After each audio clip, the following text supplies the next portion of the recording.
Oh boy, thank God for Adaptive Cruise. I get a kick out of conversations. People just won't back down that the big auto industry has every right to rape you. They have every right to rape you. I just can't believe how many people are taking sides. I mean, it just blows me away that if the auto industry had more discipline, then you can say the consumer, nah, forget that crap. If the auto industry was forced a hand to be more stringent on how they sell cars and bury people up to their ass in cars, and they had to take responsibility for the cars, think about how much money the auto industry would actually save. I mean, you think about the auto industry having to pay repo people, right? The bank has to pay a repo person. The collections department spends a gazillion hours calling people to collect money on unpaid balances, on past due loans, blah, blah, blah, blah, blah, blah, blah. How many millions of dollars does the auto industry, or I should say the banking industry, the lending industry, spend on bad debt? It's massive, but it's built into everything you buy. So it's like, you don't think this through. It cracks me up. You're buying a car and you're financing a vehicle based on, they know X percent of people won't pay the bill. So you're the problem too. You're supporting the problem. I don't get it, everybody. Can you think outside of the box? You can't. If they were much more strict on the guidelines of lending money to people to buy cars, where they had to put bigger amount of money down to cover for the what if the car has to go back, the car is equal to what it was lended on, you wouldn't have the repo guy. You wouldn't have the banks chasing people for money. You wouldn't have the equation built into the financing of how many people won't pay the debt. You wouldn't have built into the car building the cars. I mean, it's the infinite, but it's a game, everybody. It's a game. It's a huge game. The repossession industry makes a bloody fortune off of people. The lawyers make a bloody fortune off of people. And then the banks chase the people for the money. Do they ever really recoup all the monies they lost? No, they don't. So it just cracks me up how everybody's still brainwashed to say, no, the car dealership and banks have every right to lend you money. And if you go sour on it and you overextend yourself, that's all your fault. They love you. I mean, if I was in the car business, I would love all these people. I'd be like, I love you guys. Right. You come buy a car from me, it ain't my problem if you go broke next month. That ain't my freaking problem. That's your problem. And I know that I probably sold you a car at the top tier price and buried you into the damn thing, but I don't really care. Because if I didn't do it, that's the way the mentality is.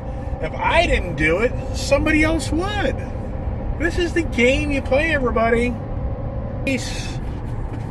Getting some people pulled over. Look at that, 2 undercover cops. Did you ever know that Nissan Rogue was a cop? I wouldn't. Yeah, wow, yikes. Heading back home. Looks like the weather's going to be nice. Do I jump in the pool? I don't know, man. It's taking me quite a while to get my private area cleared up with just a lot of rash. That's bad. That pool, for me swimming so much, it was more me swimming. My body parts hitting each other, rubbing against each other, that created a serious rash. Radical. Painful. And part of me says, being out that shop in the evening time, you know, maybe the bugs are eating me up in the shop as well, because last night I noticed my right arm was starting to kind of get eaten on, so it's possible. Last night I had my long jeans on, so I didn't have shorts on. So tonight it'll be interesting if I'm in that shop in shorts, and all of a sudden I'm itching like crazy at 2 in the morning. I'll be like, you know what it was? It was me being out in the shop, and the bugs and insects were getting me. That's what it was. All right, buddy, are you gonna pick it up? Pick it up? Are you gonna do it? Do I have to pass you? I don't know. What are you gonna do? I don't know. Let's get the Speedo here to whatever. We're going back in. It's just kind of, you're stuck to your stuck. There's my old Bronco Raptor. Remember those good old days? Hard to believe how many Raptor, 2 Raptor, how many Wild Tracks, think I had 3 Wild Tracks and 2 Broncos Raptors. So I had the Hot Pepper Red Wild Track. Then I had the yellow, Cyber Yellow 2-door Wild Track. Then I had the Cactus Gray Raptor. Then I had the black Raptor Bronco. And then I had the Kiefer Julia's, whatever blue that was, Wild Track as well. Hard to believe, and all those, just, oh my gosh. I sometimes think to myself, 5 years ago, I bought the GT500. Now, that would basically be just about paid off. 3 years ago, or 4 years ago, I bought the Red Hot Pepper Wild Track. That would just about be paid off. I mean, I can go through the list of cars that I bought 5 years ago that I never would have gotten rid of them, never would have played the tune to being the crazy wild guy buying cars left and right on my YouTube channel and giving you guys entertainment and all the adventures of buying a car and trading a car and all the stories and blah, blah, blah. Those cars all just about be paid off. And I'd eventually be getting myself out of monthly obligations versus I still have huge monthly obligations.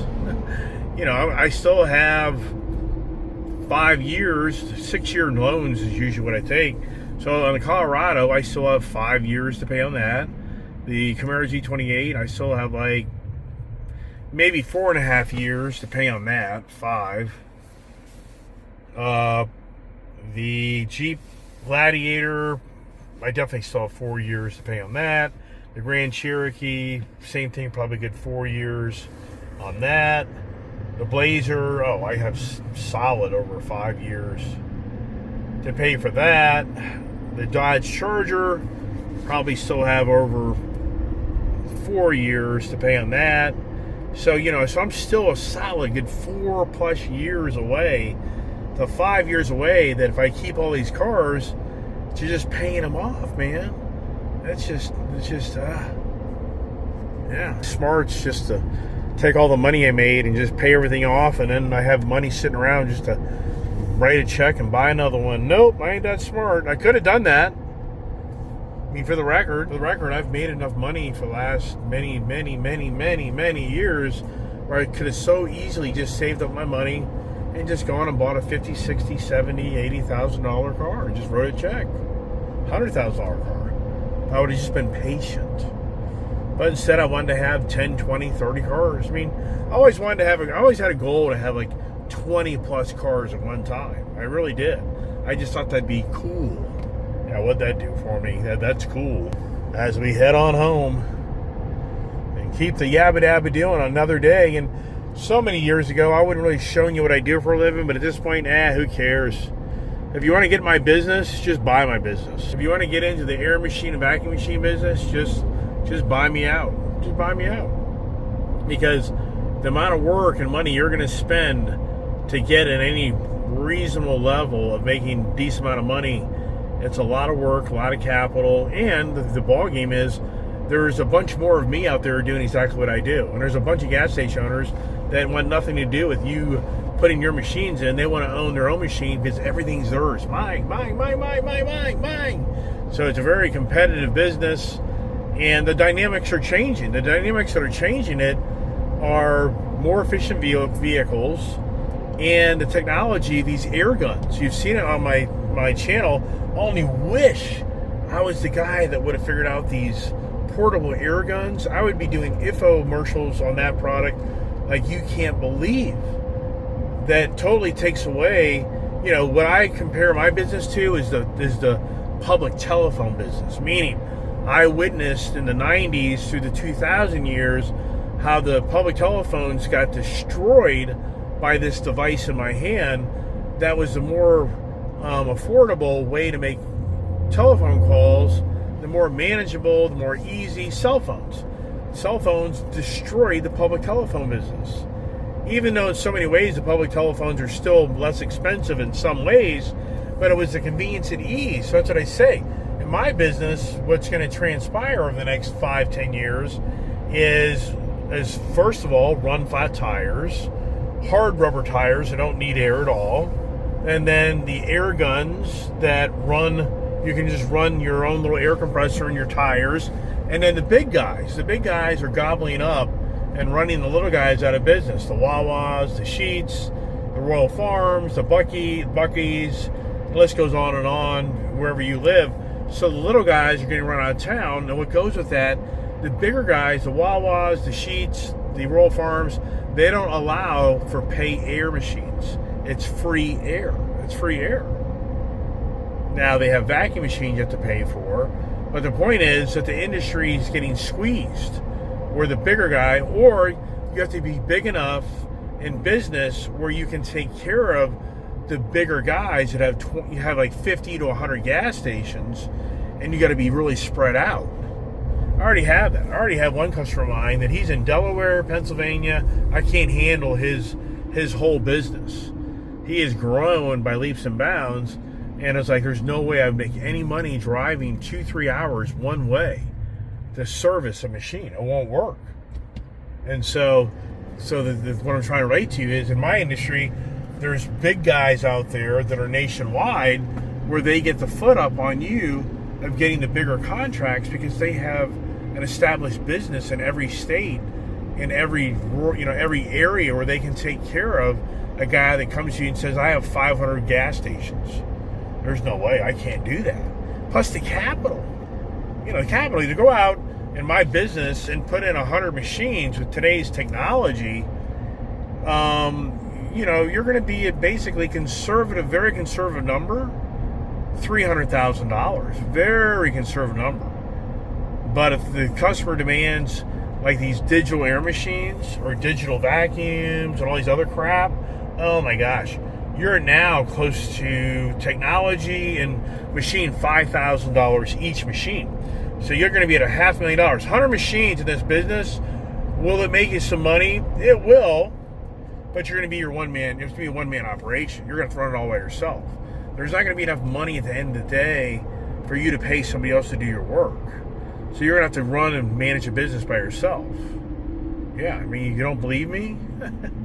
Ask me how I know. Because these site owners get half the money or more. They're getting 50, 55, 60, 70% of the monies right off the top. So if you have a machine does, let's say, $300 a month, you're going to give back to that site owner close to $200. Now, you may think $100 sounds like a lot of money, but that's basically $3 a day you're making off the machine. 3 times 30 is what? $90. Yeah, so you're making $3 a day off a machine. Yeah, so once again, if this business was that lucrative, I wouldn't still be in it. I'd be paying other people to do all the work for me. There's not enough money to be able to make that work. That's the reality. Yeah, trust me. Because in today's world, are you hiring $20,000, $30,000 employees? You really think at the Washington, D.C. area, you're going to find somebody to work for you to make $30, $35,000 a year? No, you're going to have to be paying somebody 50 plus. And to really keep them, you're going to be at 70, 80 to 100 to keep them.